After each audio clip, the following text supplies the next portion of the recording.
Au nom du Père, et du Fils, et du Saint-Esprit. Amen.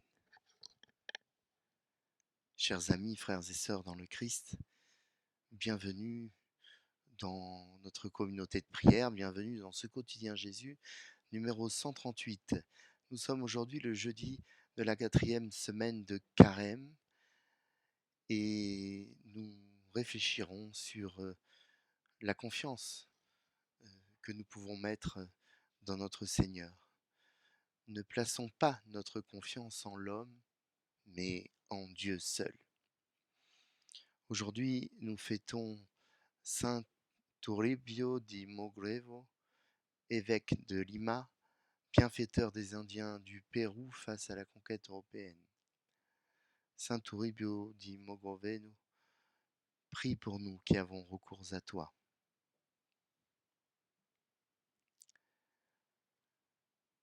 Nous prions le Seigneur par cette publication déposée en sacrifice à ses pieds pour notre pays, pour la France, en cette journée de grève, de manifestation et de grogne sociale.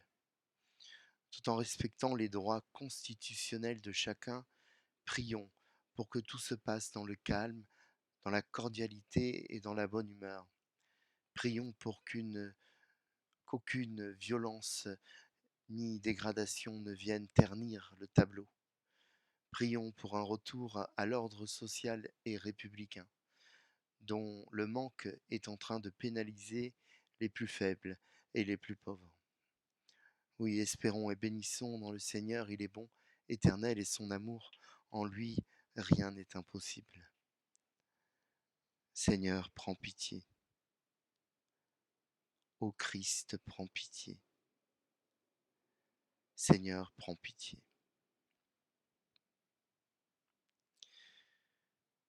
Quelle déception Moïse a-t-il pu sentir lorsque sur la montagne avec le Seigneur, il apprend que son peuple, celui qui a vu ses prodiges et qui l'a sorti d'Égypte, est tombé dans une idolâtrie vulgaire, un ruminant, comme le dit le psalmiste, de métal, le fameux veau d'or. Pourtant, Moïse fait face à la colère de Dieu et avec beaucoup de tact, il parvient à attendrir Dieu qui renonce à punir Israël. Comme Abraham avant lui, Moïse a négocié. C'est ainsi que nous reconnaissons les justes à leur grande capacité de persuasion et leur propension à aimer même les plus pécheurs. Oui, Moïse est face à un peuple qui a la tête dure et la nuque raide, un peuple qui râle, qui récrimine, qui en arrive à regretter l'Égypte. Alors du ciel viennent les cailles, la manne, aliment miraculeux et délicieux, don de Dieu, et l'eau claire qui jaillit du rocher. C'est un peuple à la tête dure et à la nuque raide, et nous pouvons nous y reconnaître. Oui, quand tout va mal, nous sommes prompts à la critique et à la revendication, et lorsque le ciel se découvre, nous retournons à nos affaires, sans prendre le temps de remercier et de rendre grâce. Les revendications diverses et les manifestations n'ont pas à être contestées, et grâce à elles, par le passé, la vie de l'homme s'est améliorée. Mais si nous ne vivons que dans la demande et jamais dans l'acceptation, nous risquons fort de nous perdre et il est essentiel, je le pense, pour chacun de nous, d'apprendre l'abandon à la divine providence qui ne déçoit pas, que Dieu nous entende. Dans les textes de la liturgie du jour, nous retrouvons donc ce texte de l'Exode dans lequel Moïse s'entretient avec Dieu au sujet de ce qu'il est en train de se passer en bas de la montagne et ce peuple qui s'est forgé un veau d'or comme idole et qui fait la fête devant ce veau d'or face à la difficulté sa pérégrination dans le désert. Nous lisons aujourd'hui dans l'Évangile notre Seigneur Jésus-Christ selon Saint Jean au chapitre 5. En ce temps-là, Jésus disait aux Juifs: Si c'est moi qui me rends témoignage, mon témoignage n'est pas vrai. C'est un autre qui me rend témoignage. Et je sais que le témoignage qu'il me rend est vrai. Vous avez envoyé une délégation auprès de Jean le Baptiste, et il a rendu témoignage à la vérité. Moi, ce n'est pas d'un homme que je reçois le témoignage, mais je parle ainsi pour que vous soyez sauvés. Jean était la lumière qui brûle et qui brille, et vous avez voulu vous réjouir au moment de sa lumière. Mais j'ai pour moi un témoignage plus grand que celui de Jean. Ce sont les œuvres que le Père m'a donné d'accomplir. Les œuvres même que je fais témoignent que le Père m'a envoyé. Et le Père qui m'a envoyé, lui, m'a rendu témoignage. Vous n'avez jamais entendu sa voix, vous n'avez jamais vu sa face, et vous ne laissez pas sa parole demeurer en vous, puisque vous ne croyez pas en celui que le Père a envoyé. Vous scrutez les Écritures, parce que vous pensez y trouver la vie éternelle. Or, ce sont les Écritures qui me rendent témoignage, et vous ne voulez pas venir à moi pour avoir la vie. La gloire, je ne la reçois pas des hommes. D'ailleurs, je vous connais, vous n'avez pas en vous l'amour. Moi, je suis venu au nom de mon Père, et vous ne me recevez pas. Qu'un autre vienne en son propre nom, celui-là, vous le recevrez. Comment pourriez-vous croire, vous qui recevez votre gloire les uns des autres, et qui ne cherchez pas la gloire qui vient du Dieu unique? Ne pensez pas que c'est moi qui vous accuserai devant le Père. Votre accusateur, c'est Moïse, en qui vous avez mis votre espérance. Si vous croyez Moïse, vous me croirez aussi, car à mon sujet, c'est à mon sujet qu'il a écrit. Mais si vous ne croyez pas ces récits, comment croirez-vous mes paroles?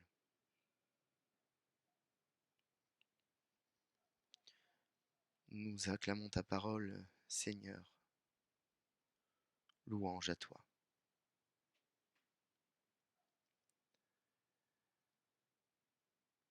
Tu développes face au peuple incrédule, Seigneur, une grande leçon de théologie dans laquelle nous percevons la réalité trinitaire et la relation que tu as avec le Père qui est entièrement tournée vers nous. Tu pointes un problème évident et tu expliques pourquoi des hommes nous sommes toujours déçus. Si aujourd'hui il existe une crise politique, c'est qui est une crise de confiance vis-à-vis des autorités et des élus, elle n'est pas entièrement de leur fait. Pourquoi ceux qu'on a placés sur un siège finissent toujours par nous déplaire? Certes, leur action n'est pas toujours digne de leurs promesses, mais il est vrai aussi que nous plaçons en eux une attente qui est bien supérieure à leurs possibilités. Que peuvent vraiment les puissants? Ils ont beaucoup de pouvoir, beaucoup de poids, beaucoup de possibilités, mais sur le monde et sa destinée, ils ne peuvent rien. Les tempêtes, les tremblements de terre, les rats de marée les rendent impuissants. L'emballement du changement climatique leur montre que la conséquence des erreurs faites leur échappe totalement. Face aux guerres, la diplomatie échoue et les populations innocentes souffrent le martyre. C'est d'ailleurs un peu l'enseignement du déluge. Nous y pensons. Les éléments peuvent littéralement nous engloutir et il en est fini de nous. Il suffirait qu'un énorme caillou nous tombe du ciel pour éliminer toute vie, et ceci pour des siècles. Et nous attendons la venue de la personne providentielle d'élection en élection qui parviendrait à nous sauver de toutes les difficultés de ce monde. Cette personne C'est par nous-mêmes qu'elle reçoit la gloire et la légitimité, et d'elle-même qu'elle se rend témoignage, allant jusqu'à, dans certains cas, développer un véritable culte de la personnalité, un veau d'or. Je le dis sans détour, la personne providentielle, celle qui sauvera notre pays ou le monde, n'existe pas. Pourquoi? Parce qu'il n'y a qu'un seul Messie, qu'un seul Sauveur, et c'est toi, Seigneur Jésus. De toi, nous ne savons pas grand-chose. Nous ne connaissons pas ton apparence, qui n'est décrite nulle part dans les évangiles. Nous ne savons ni la couleur de tes cheveux, ni ta taille, ni le son de ta voix.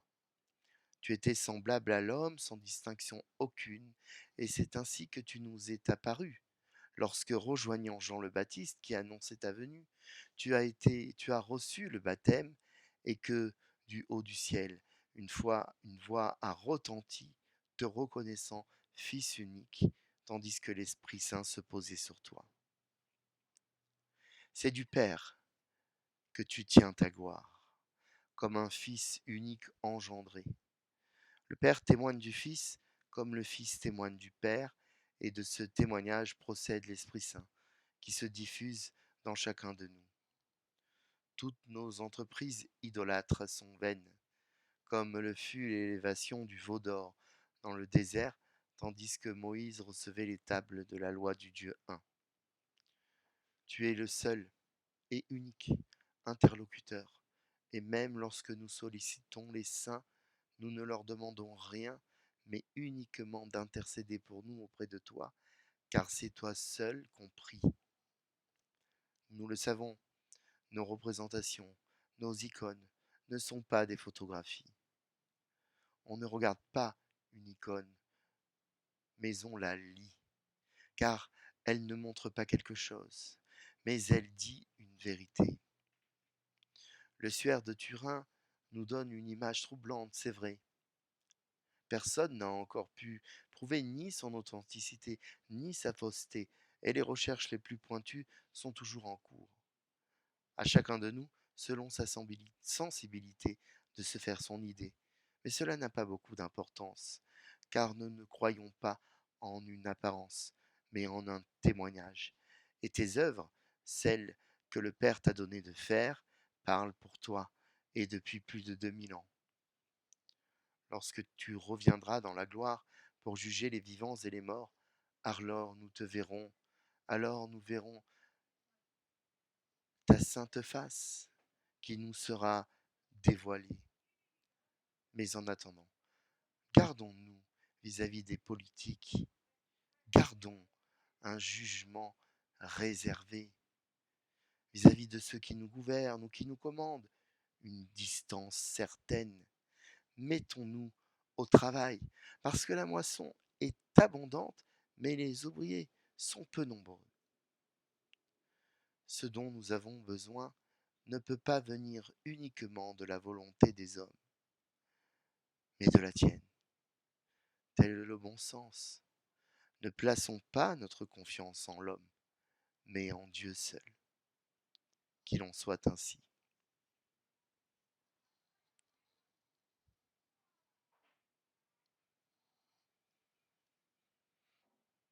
Prions. Seigneur Jésus, lorsque tu fus au désert, tu as jeûné et prié, et tu as vaincu Satan. Jeûnons en ce carême dans notre corps et notre cœur, pour nous dépouiller du superflu qui cache l'essentiel. Rejetons Satan, prenons notre croix dans l'espérance de la résurrection.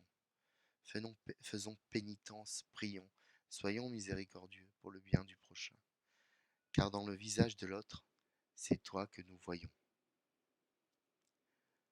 Notre Père, qui es aux cieux, que ton nom soit sanctifié, que ton règne vienne, que ta volonté soit faite sur la terre comme au ciel. Donne-nous aujourd'hui notre pain de ce jour. Pardonne-nous nos offenses, comme nous pardonnons aussi à ceux qui nous ont offensés, et ne nous laisse pas entrer en tentation, mais délivre-nous du mal. Je vous salue Marie, pleine de grâce. Le Seigneur est avec vous. Vous êtes bénie entre toutes les femmes, et Jésus, le fruit de vos entrailles, est béni. Sainte Marie, Mère de Dieu, priez pour nous pauvres pécheurs, maintenant et à l'heure de notre mort. Amen. Gloire au Père, au Fils et au Saint-Esprit, comme il était au commencement, maintenant et toujours, et pour les siècles des siècles. Amen. Ô mon Jésus, pardonne-nous nos péchés, préserve-nous du feu de l'enfer, et conduis au ciel toutes les âmes, surtout celles qui ont le plus besoin de ta divine miséricorde. Je vous souhaite, chers frères et sœurs, à tous et à chacun, un bon jeudi, un jeudi dans la paix sociale, un jeudi dans l'espérance de notre Seigneur, un jeudi en compagnie du Christ avec vous. Oui, le Christ est avec vous dès lors que vous l'appelez. Et le Christ se fait présent dès lors que deux ou trois se réunissent en son nom. Sollicitons sa bénédiction et sa grâce, lui qui est Père et Fils et Saint-Esprit. Amen.